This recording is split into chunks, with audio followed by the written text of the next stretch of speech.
Recently, to honor the occasion of Omani Women's Day, I was privileged to speak with Captain Fatima Zahra Khalfan al-Mahrouqi, forensic biology specialist and esteemed officer of the Royal Oman Police, who has first-hand experience in the role women play in maintaining safety and security in our country.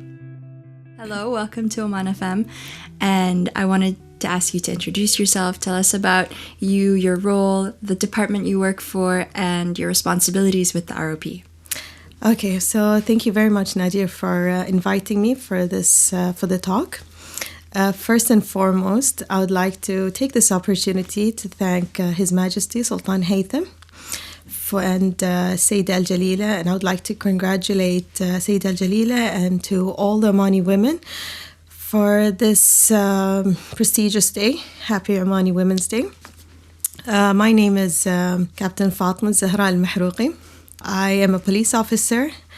My main role is I work in the forensic science laboratory. I examine biological evidences in casework samples. And that's my day-to-day job. So I go to work, I deal with cases, and I look for biological evidences. I try to do my part in trying to solve a crime. Yeah, by having the evidence that is brought to me speak to me, and then I try my best to shed light on what actually happened or what evidences that I could find with the evidence that I am given or with the item that I'm given. Okay, that's very interesting to me. And just for our listeners and our viewers, what would you say? What are forensic sciences? Like, what is this department? Okay, so forensic science, it's basically compromises of different disciplines. But for me personally, I am in the biological examination discipline. So you've got the chemistry discipline, you've got the biology discipline, you have firearm examination, and so on. So many different things. But for me, when you watch CSI. Yeah. Okay, so a lot of the time they focus on DNA or the biological evidences, blood, epithelial cells, etc. So this is where I am. This is what we do exactly. We look for these biological evidences. Okay, does that require a science background to get into, or did they put you there already? Okay, so before joining the police force, I had just graduated from uni. I have a degree in genetics. I have a degree in genetics, and I applied to work for the police force at the science laboratory. And in our department, there are different roles, but the role that I am in at the moment, yes, you do need a degree, specifically in the biology discipline. So I was curious, what inspired you to pursue law enforcement, especially as an Omani woman? It sounds like you got your degree. What moved you towards law enforcement as your career? Okay, so to be honest with you, as a graduate back in 2014, when I was offered a position to join the police force, it wasn't my main dream to join the law enforcement. I graduated with a genetics degree. But when I was offered the job, I felt like I was blessed. I was lucky to be offered this position. And I knew that this was my purpose and that I had to give in my 100%. I knew that I had to be dedicated. And I knew that right away, I had to go for my military training, finish my military training, go back to my lab, and start working and making sure that our country is a safe place, because this is what I had to do. I felt that this was my calling and this is my way of giving to my community. Okay, that's very inspiring. As you were beginning, were there any challenges that you faced, especially being a woman entering this profession? Joining the law enforcement, regardless if you're a woman or a man, it is a challenge. It is a transition. To transition yourself from being just a civilian to becoming a militant. For me personally, as a woman, when I joined, one of the main challenges that I had faced, I had been abroad for 5 years before joining the force, and I thought that was challenging. I thought that was difficult. But then when I joined the Sultan Qaboos Academy for Police Sciences, that was a challenge as it is, because you do transition. You do have a transition, not just physical, also mentally. You have to learn different types of police sciences and law. And it's basically the duration that I was in the academy for. It was for 1 year and 2 months. And for me personally, I thought I was fortunate because I had met so many different types of people or police officers from different parts of Oman. And as you know, Oman, there are different types of governorates, and they have different types of cultures, different types of surnames, family name, traditions, societies. And for me personally, because I came from Muscat, so I had been in a very, I wouldn't say isolated, but I was in a very closed off environment. So when I joined the academy, my eyes, I faced so many different types of people. And for me personally, it was fascinating. And I met so many different types of women who each one had her own story, had her own sort of inspiration, had her own way of overcoming the stereotype where you as a woman, you finish school, perhaps you join college, you get maybe a conventional job, a conventional role. And it was interesting. That was an eye-opener for me. And I appreciated it. I had created so many friendships. This was back in 2014. And up to today, I'm still in contact with the different type of women, police officers or police women in general. And I appreciate that. I really, really appreciate that. And I think each woman that I had met is strong in her own way. When you earlier mentioned a lot of women pursue conventional jobs, is working for the ROP as a woman considered unconventional? It depends who you speak to or who is your audience. Some might think it's unconventional and some might think, why not? Do you know what I mean? It depends on who you're speaking to. But overall, perhaps if you thought about it maybe 20 years ago, 30 years ago, maybe 40 years ago, yes, it would be unconventional. But I think in today's world, for women, sky's the limit. For us women, it's sky's the limit. And I think we can do anything we want to if we put our minds to it. Within the ROP, has the role of women changed over the past years? Women have been in the military since the early 90s, perhaps even before I was born, actually. And they have proven that they can take on roles as equal to their male colleagues. Just the same thing. It's the same role. They've given in. They've been productive. They've given in for their society just as much as their male colleagues. Police women have actually reached the rank, in Arabic we call it aqid, which is colonel. That is considered a high rank. And I am proud to say that I personally came across, or I have been mentored with some of these women who have reached such a high rank. And the woman that I am today is thanks to them. They inspire me. They have inspired me to become the person that I am, to be disciplined, to give in as much as possible, to be respectful, and to understand what is my priority and how to become the best version of myself, not just at work, but at home, but with my society as well. Because being a police officer is not limited to, let's say, for example, I wear a uniform, I go to work, I do what I can, I come back home, and that's it. I'm not anymore a police officer. That's not the case. You are I am who I am even back home.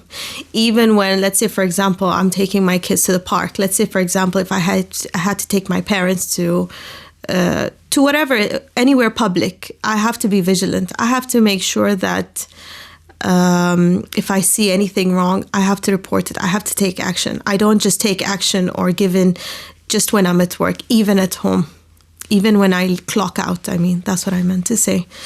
And I don't think this answer is equivalent to what you asked me. No, it's a great answer, because in a way you're telling me that the role has evolved from just being a role that you do at work. It's a role you do everywhere. Yeah. You take it home with you. I'm curious too so earlier we were discussing that this role for women has only been around maybe around 30 years, right? At its earliest. Do female officers now have different roles to their male counterparts? No. No, we all have equal roles. Whatever my male colleague, his job description, if let's say, for example, I am assigned to a task, it can be the same task as my male colleague. We work hand in hand together. We work in teams.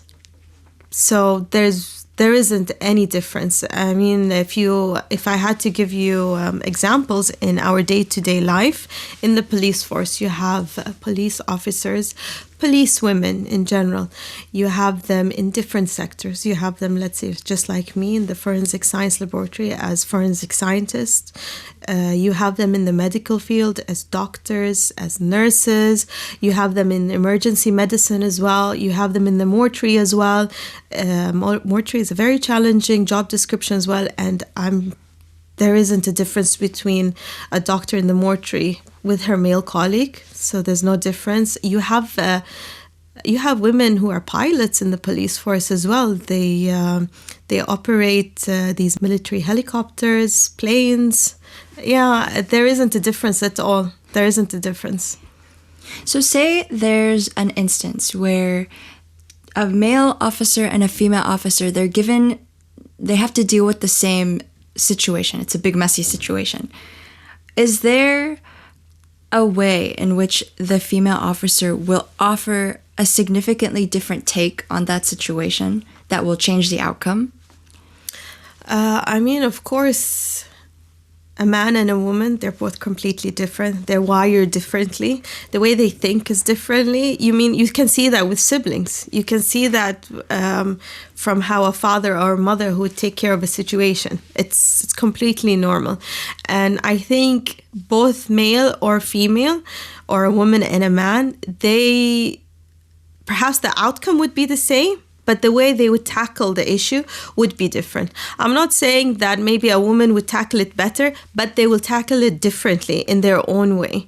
I guess it depends on the situation. I mean, like, let's say, for example, my supervisor, he would, let's say, for example, if you have a task, he would think, okay, let's say, for example, something that would involve a bit of a female touch to it, he would assign it to a female officer or a female policewoman. If, let's say, for example, something needs a bit of strength, a bit of, to be detached, let's say, for example, or it needs a bit more strength, he would assign it to a male colleague. And I think it's totally fine. Because in the end of the day, let's say, for example, you have this task that would better suit a male individual and another task would better suit a female individual. Together, the outcome is the same. Together, because we all work in a team, regardless of the gender, regardless of who it is, because we have one aim. An aim is, for example, if it's a case, we have one aim. Our aim is to solve this case. We all have to work together to solve the case. We all have to work together to make sure that we are making sure that our country is a safe place. Our country has one less bad guy in the country. So that's what I think. Yeah, like both genders have separate strengths that they use to work together and lead towards this same outcome, which is they want the best for their country. Exactly. Okay. Thank you so much for this answer. That's very insightful. I was curious too about have there been, or if there are, instances where you're handling a situation publicly and an individual doesn't take you seriously? Just hypothetically, if this happens, what do you do in these situations? Okay, so Alhamdulillah, so far I have never encountered a situation where I felt like I wasn't, for example, taken seriously or disrespected. I'm taking you back to my training, military training, because as I mentioned, it's a transition. During that transition, military training, you're taught, especially for a woman, you're taught that you need to stay disciplined. You need to stay composed. You need to stay disciplined regardless of the situation, because yes, you can encounter such things. And actually, if you think about it, I've actually been told several times that police women in general, like let's say, for example, when you see them on the roads, you know, the police women who would fine you if you made a mistake or something on the road, they're quite strict. They're quite stringent and they're quite strict. And like if she says that you've done a mistake or you have done something wrong and she gives you a fine or ticket, if you're given a ticket, you can't convince her otherwise, because a ticket is a ticket, a fine is a fine, a mistake is a mistake, and there are consequences regardless of it. And I think it's from the beginning. It's always a foundation. I mean, is there an element of maybe because they are women, they feel there's a feeling of having to overcompensate in that role? I don't think it's overcompensate. It's just that, with policing, it's always laws and regulations. You have the law, you have the regulation, and you have to stick to it. And that's how it is. Do you know what I mean? And if you don't stick to that, then there's going to be havoc in the system. Yeah. And especially as a woman, there's no... I don't think there should be any leniency. I don't think there's any leniency. This is the law. This is this is how it is. You follow it. You can't follow it, then there are consequences for it. I'm going to change the direction of this just slightly, because we were talking a lot about what it means to be a woman in the police force. But now I want to move it towards also what it means to be Omani in working with the ROP, because obviously, yes, you are Omani. But are there areas where being Omani and the cultural demands, do they ever interfere with being a police officer? Especially, so I'm thinking... as a woman, right? You go home, you also have a family. Yeah. How do those aspects of your life intersect? It is very challenging. I'm not going to sugarcoat that. It is challenging. And I keep on going back. Back when I decided to join the police force, I spoke to a few people. Some of them were my mentors. Some of them, mashallah, they were women. And... They had made an impact, and I really appreciate their input. And I was told, joining the police force, it's not easy. And especially if I'm going to seek the military path, it will be not easy. And it is not easy up to today. But from day one, I took that position where I knew that this is a point in my life where I need to be disciplined. I need to know that I go to work, I give in as much as I can at work, I become disciplined, I work, I have to give in for my country. And obviously, when I go back home, I'm a daughter, so I have my parents, I have my siblings as well, and also I'm a mother, so I have my kids. Obviously, like young kids, they do need attention, they do need to be taken care of in general. So it is difficult, but alhamdulillah, we have a saying, لا يكلف الله نفسا إلا وسعها. And I think, alhamdulillah, God has granted me good health. God has granted me, maybe because us women in general, we can multitask, we can take in challenges, we can do it. So alhamdulillah, so far, I am managing to balance. Some days they're difficult. Some days, alhamdulillah, it's not that difficult. But perhaps I am blessed to have at work a supervisor. I'm blessed to have I'm blessed to have a supervisor who is very understanding. Let's say, for example, if I had an emergency that I need to attain or something, alhamdulillah, that our superiors, they do have that humanitarian side of them, where they understand that obviously we're not superheroes. Yes, we try to be superheroes, but obviously every human, regardless male or female, they do have their limitations. And I'm just saying that, alhamdulillah, I'm blessed for that. But it is challenging, but it can be done. What would you say is the key to balancing all of those roles? I think is to stay organized, is to have a plan, is to stay disciplined. I mean, this may sound like a conventional answer to say disciplined, organized, but it does make a difference. So my next question was how many people may view entering a male-dominated field. So something like the police force is considered a male-dominated field. Many would view this as, in a way, challenging cultural values. Yeah. So do you see yourself as pushing against tradition, or are you reshaping it by doing what you do? I don't think we're reshaping it, but more like it's about time that women are more taking on more roles, or more not really supporting roles, but more key roles in different types of fields in the police force. Because like a lot of the cases that we could experience can involve children. Can involve babies, can involve little infants, toddlers. And sometimes, actually, when you have a victim who's a baby or an infant, you need that. You need a woman to be involved. You need that, as I mentioned earlier, that nurturing, that feminine touch. Let's say, for example, with elderlies as well, taking care of, in general, let's say, for example, if you have, even if it's a prisoner who's a woman, you can't expect a male to do it, to do that task. Obviously, you're going to need a woman.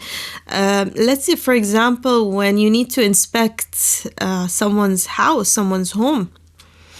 Obviously, you have a lady who's in that house, who's staying there. You can't expect a male individual to go and inspect. You need that woman to do it, just to show that respect for that person. Because in the end of the day, regardless if a person is, let's say, for example, a criminal or not, you still need a female presence.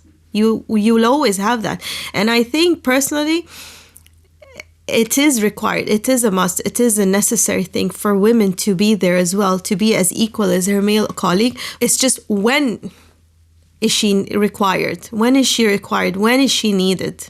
Yeah, because from what you're saying, to me, I'm understanding it as, in a lot of ways, working with the police actually allows everybody to, like, for women to work in the police, everyone is allowed to adhere to traditions, right? Because women in their houses feel more comfortable when it's women officers examining their homes. And exactly. A lot of cases are much more sensitively handled if women are doing that. Yeah, exactly. So in a way, from how I'm understanding your answer, women in the police force are actually more, it's contributing to culture as a whole. Like, it's supporting it, not necessarily challenging it. So earlier when we were talking about the traffic instances, right? Like how you were saying that women officers tend to be much stricter. There's no leniency whatsoever. Is this one of the stereotypes that police women face? And if so, are there others? One may consider it a stereotype. And I don't think there's something wrong with that, to be honest, because it's a good stereotype. Yes, I think every policewoman should be proud of that stereotype, because, I mean, she's not doing anything wrong. She's following the rules and regulations, and up to the T, if I may. Yes. Yeah, it's up to the T. Like, you've done this wrong. This is your consequence, and that's it. You shouldn't have done that. That's really incredible. Yeah. I did not think of it that way at all. So yeah, I feel but very then, like, enlightened. I think as a citizen, you think, oh, I wish if she could be a bit more lenient. Why would she be? Like, she doesn't owe anyone anything, because, and it's not like, you that fine is for her. It's for the system in general, and there's a system for a reason. Wow, what a cool answer. What are the key skills and qualities you think make it possible to be successful in the ROP as a woman? I'm always going to go back to discipline and being respectful, being resilient, being open to learning. You're always going to learn something, regardless of who you encounter, who you deal with, what type of case you're dealing with. You always have to be receptive. So openness, receptivity, and willingness to learn. Yeah. Okay. Basically, you always learn how to become a better version of yourself, not just for yourself, but to how to give to your society as well. You have to humble yourself, really, because, I mean, you are, as a policewoman, you're providing a service to your society, to your community. How are you supposed to provide service to your community if you don't understand your community, if you don't understand your audience?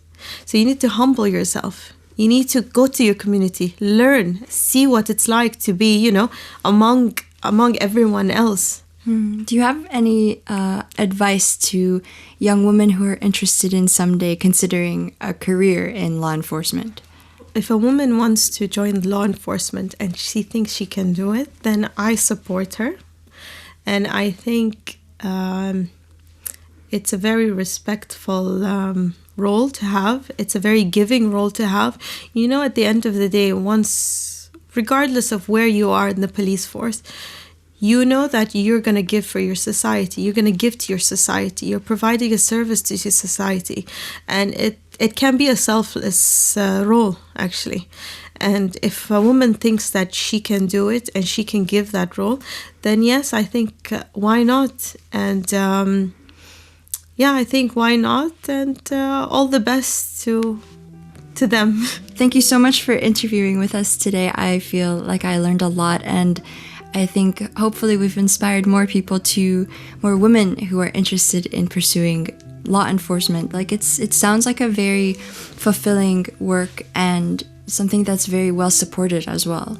Alhamdulillah. Yeah, alhamdulillah. We do get all the support that we need, alhamdulillah. And I'm blessed to actually be part of the law enforcement. Thank you.